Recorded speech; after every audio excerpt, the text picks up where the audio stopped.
Hi, I'm Tonya Walker. Can you tell me a little bit about your diagnosis of Parkinson's, please? Yes, I was diagnosed with Parkinson's probably about 10 years ago, but I actually had symptoms for 12 years. My first symptom was my arm not swinging when I walked, and I went to the doctor, and because of my age at the time, I was 32, they thought I had MS or maybe lupus. So I went through all these tests, and they said I was fine. They thought I had Parkinsonism. But they knew that Chad and I, my husband, we had only been married for 2 months, and they knew that we wanted to start a family. So they just said, go have babies and come back and see us if you have any problems. Because I was just moving very slow. That was really on and my arm wasn't moving when I walked. And after I had my son is when my symptoms got worse during my pregnancy. So by the time I was about to give birth, I could not even dress myself. Chad had to help me get dressed. Wow.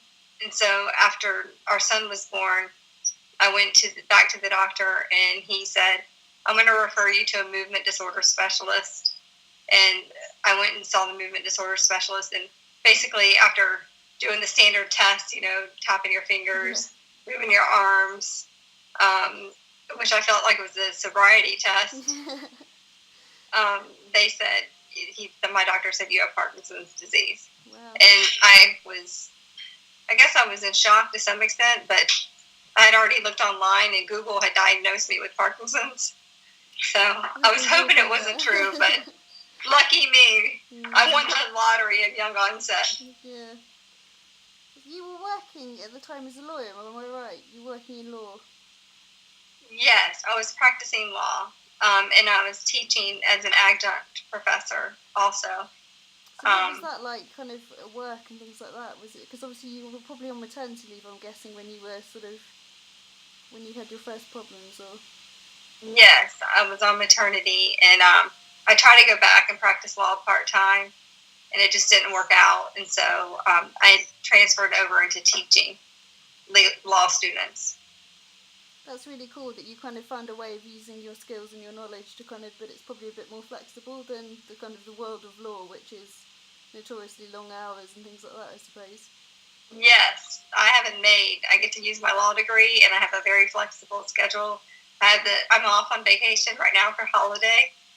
Nice. And I go back after the new year, and I have the summers off. So I'm very blessed.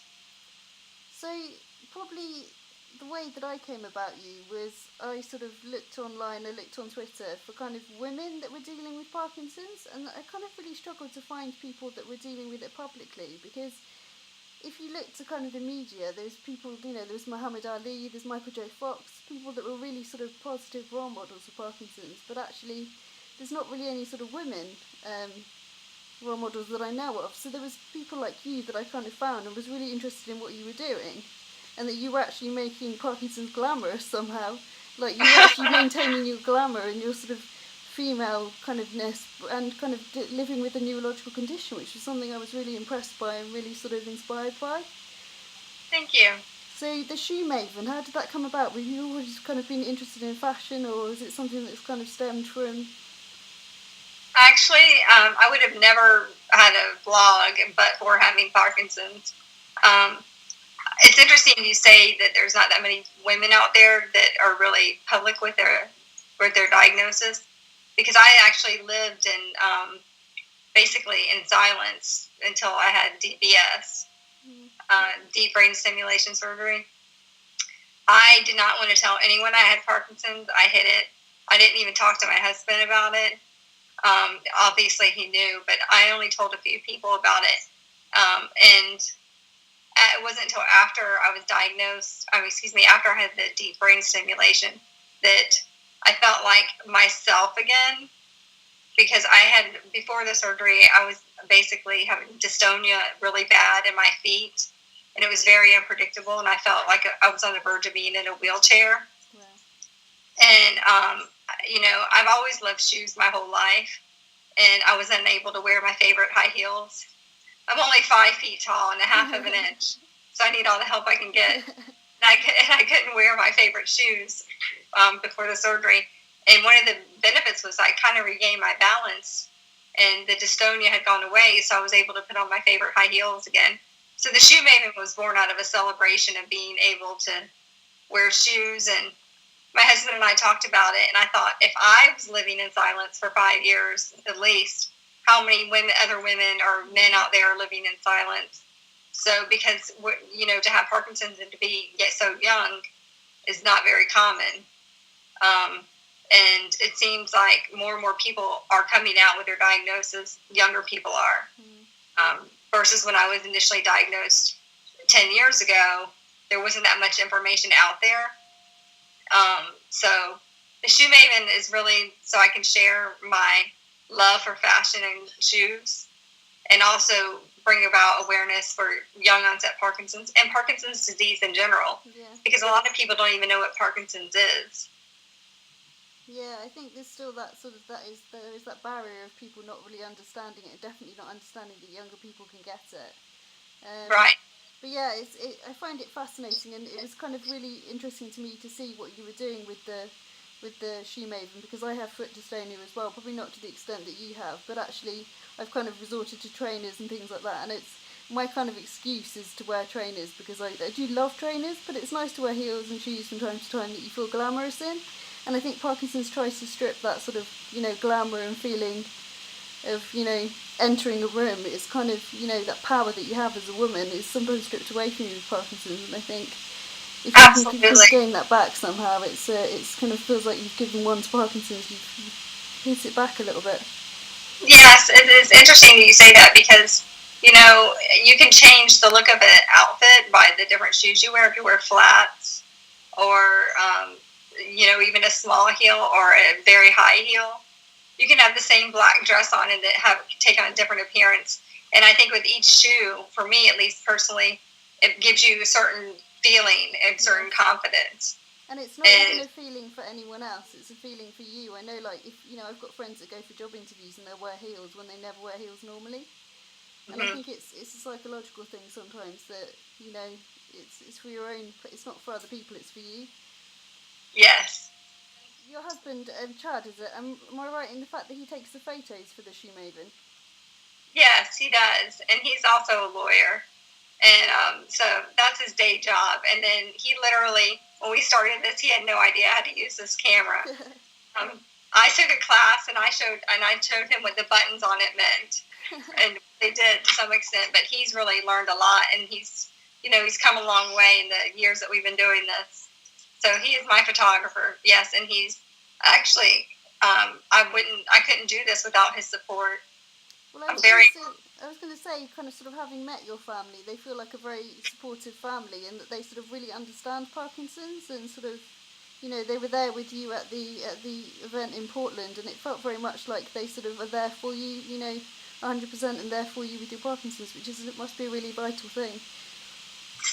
Yes, I'm so blessed to have a husband that's very supportive, and it was a tough time for him too when I wasn't talking about the diagnosis and the disease, because I think the caregivers are affected just as much as the patient as we are, and my husband hates the name caregivers.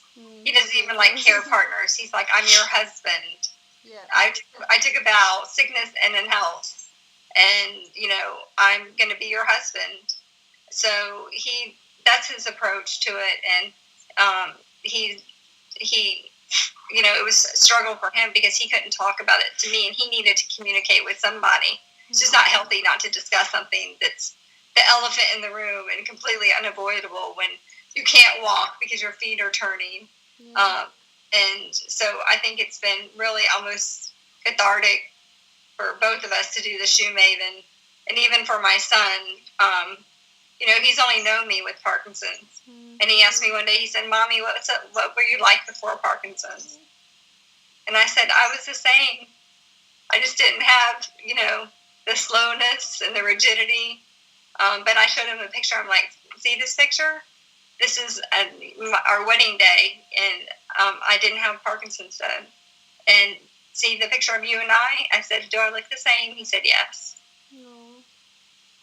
That's really, really sweet. That's really lovely. And the thing is, it will be, it's kind of something that, I mean, talking to you, it's kind of a lot resonates with it, because I am, a single person. I'm kind of looking to kind of meet someone that I can spend my life with and have children with and things like that.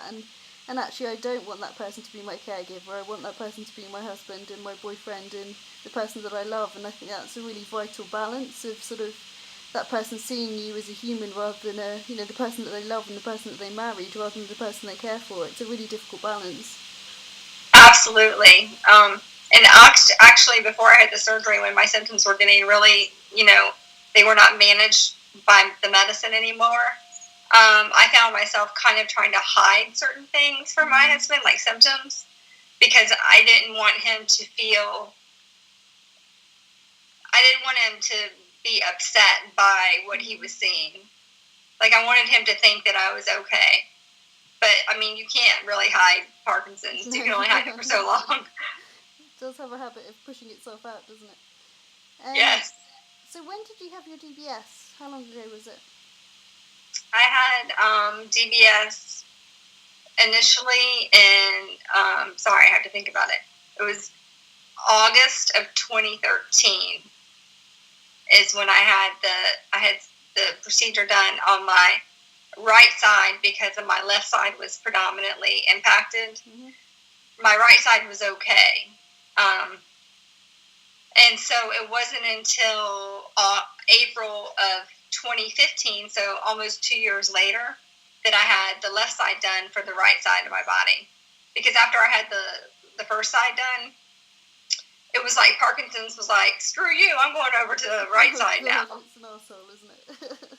Yeah, it's just well, it's a persistent little beast. So, so most people don't wait 2 years, but I was able to, or almost 2 years. I was able to wait for quite a bit before I had both sides, because most people have both sides done at the same time.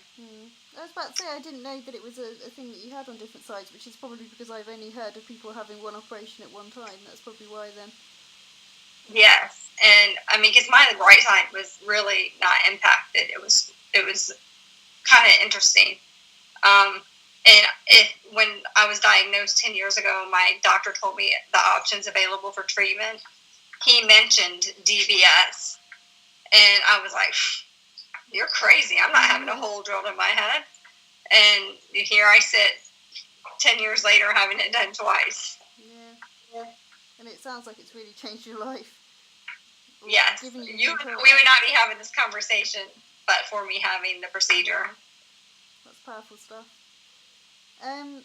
As a final thing, what would if you could give someone, a woman or a man or anyone who's just recently been diagnosed, if you could give them one bit of information or tip that you feel you've learned over your time so far, what would you give them? Actually, to seek out other people with Parkinson's, to share the journey with, because I actually look back on the years that I spent in denial and depression and isolation, thinking that I was the only one out there that had the disease. And now I've connected with so many amazing people like you and some of our friends that we met at WPC. Mm-hmm. And it's just such a great community, and everyone is so supportive. And if I had that, all along, I think that it would have been really good. But instead, I lived in isolation and thought I was the only one. When in fact, there are people that were diagnosed younger than me that are living with the disease.